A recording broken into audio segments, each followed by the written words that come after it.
Hi, everyone. Looking forward to seeing everybody's presentations. I'm going to be presenting on the North Cascades Ecosystems Grizzly Bear Restoration Plan. North Cascades National Park is an approximately 1,200 square mile Category 2 protected area in Northwest Washington. Established in 1968, North Cascades National Park is made up of jagged, glaciated alpine peaks surrounded by dense conifer forests. Heavy annual snowfall halts access to the park for nearly half the year. During the summer months, streams, rivers, and lakes abound, fed by snowmelt from the area's many snowfields and glaciers. Lesser known than its highly visited national park cousins around Washington, North Cascades National Park offers visitors an especially unique wilderness experience. North Cascades National Park makes up a key portion of the greater North Cascades ecosystem, as you see here outlined in black. North Cascades is in the dark green. The North Cascades ecosystem is a 13,600 square mile transboundary ecosystem shared with Canada. Of the 9,800 square miles on the US side of the ecosystem, 97% consists of public land, with North Cascades National Park making up around 10%. The remaining 3,800 square miles of the North Cascades ecosystem are located on the Canadian side of the ecosystem, as you can see with the black line heading north. The North Cascades ecosystem has been recognized as one of 6 grizzly bear recovery zones across the US, and it's especially significant for grizzly restoration efforts as the only recovery zone located outside of the Rockies. Listed as threatened by the US federal government and endangered by the state of Washington, grizzly bears currently inhabit less than 2% of their previous habitat range. Grizzlies are native species to the Pacific Northwest, though they are functionally extirpated with fewer than 10 grizzly bears estimated to remain in the North Cascades ecosystem. Now spanning 2 decades, initial plans to restore grizzly bear populations within the North Cascades ecosystem began in 1997.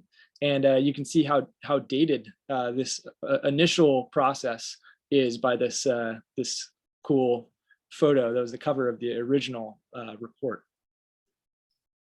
Efforts were rejuvenated in 2014 when North Cascades National Park moved forward with an environmental impact statement planning process for the North Cascades ecosystem Grizzly Bear Restoration Plan.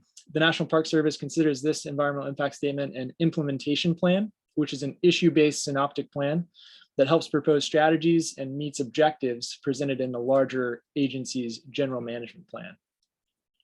Significant progress was made between 2015 and 2019, including public scoping, preparation of a draft environmental impact statement, and 2 public review periods for the draft environmental impact statement. These are highlighted in front of us here.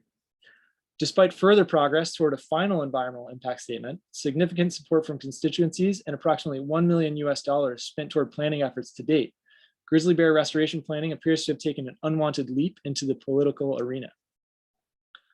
The Trump administration's Secretary of the Interior terminated the project without due process in July of 2020. Conservative political officials touted their victory for the unheard local people in opposition of the plan, and the Secretary of the Interior released the quote in front of us that sounded more like a slogan from an election campaign. The Trump administration is committed to being a good neighbor, and the people who live and work in North Central Washington have made their voices clear that they do not want grizzly bears. Efforts to revitalize planning immediately ensued and are ongoing.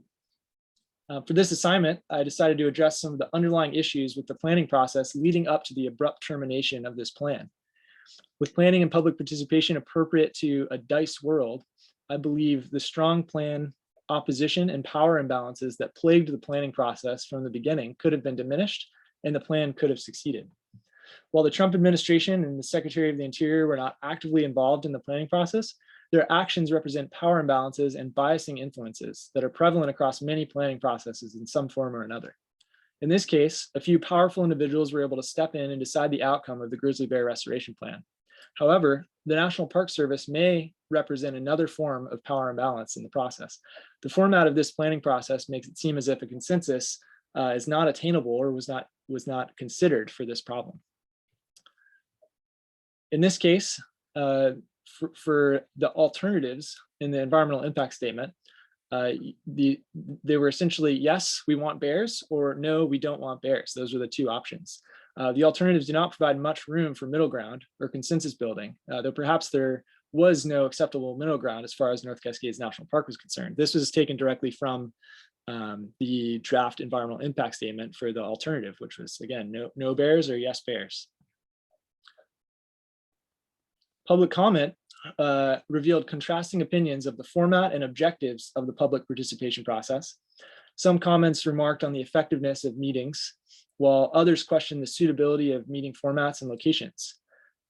Comments included concerns that meetings were procedural and a decision has already been made. These comments may not have been far off, as the goals of the public participation process, as shown before us, were clearly communicated in the public scoping, information material, and the draft environmental impact statement. As you can see here, one of them is restore a grizzly population as part of the natural and cultural heritage of the North Cascades. This may make a lot of sense, but on one hand, if you're in the planning process, your goal would not be to restore the population, it's to decide upon restoring the population, for instance. It's just the wording. And then the next one, expand outreach efforts to inform and involve the public in the planning process and build understanding about grizzly bear recovery. So instead of attempting to tackle consensus building for this wicked and messy plan, North Cascades National Park seemingly decided to inform and involve the public through their planning efforts. And this is fairly consistent with many of the tokenistic planning processes we've unearthed throughout this course. Extensive outreach and public participation by North Cascades National Park revealed approximately 80% of constituencies favored restoration efforts. Furthermore, the planning process has seen significant support from local, regional, and national conservation organizations, tribal groups, private businesses, farmers, recreationists, environmentalists, and some of those are shown here on this page, and that's just a snapshot of a few of them. Since the termination of the planning process, champion supporters like Conservation Northwest, North Cascades Institute, members of Congress, and friends groups have endeavored to revitalize the project with haste. Given such overwhelming support, North Cascades National Park may have decided from the outset that it was acceptable to move forward with a majority opinion rather than apply considerably more time and energy to a true consensus building process. So what went wrong? The type and extent of the planning and public participation process doesn't seem like it was considered much at all. Instead, National Park Service relied on a tried and true model used extensively either by the protected area community, the National Park Service, or the specific planners involved in the project. This may have been a dire mistake, and as La Chapelle and McCool state, traditional public involvement processes used in natural resource planning, with an emphasis on procedure, timetables, and testimony, are ill-suited to deal with wicked problems and often create tensions between citizens and agencies in the form of inaction, distrust, litigation, and occasionally even threats and violence. And some of these are what happened in this case. So regardless of the reasoning for the chosen planning and public participation methods, the abrupt actions taken by the Trump administration on behalf of certain stakeholders convey that some part of the process has failed. So what went wrong? Lack of consensus building, inadequate public participation objectives, reliance on mental models and plus world assumptions, and power imbalances on either side of the argument. We talked about both the Trump administration, the Secretary of Interior, opposing the National Park Service and the planners involved in that process.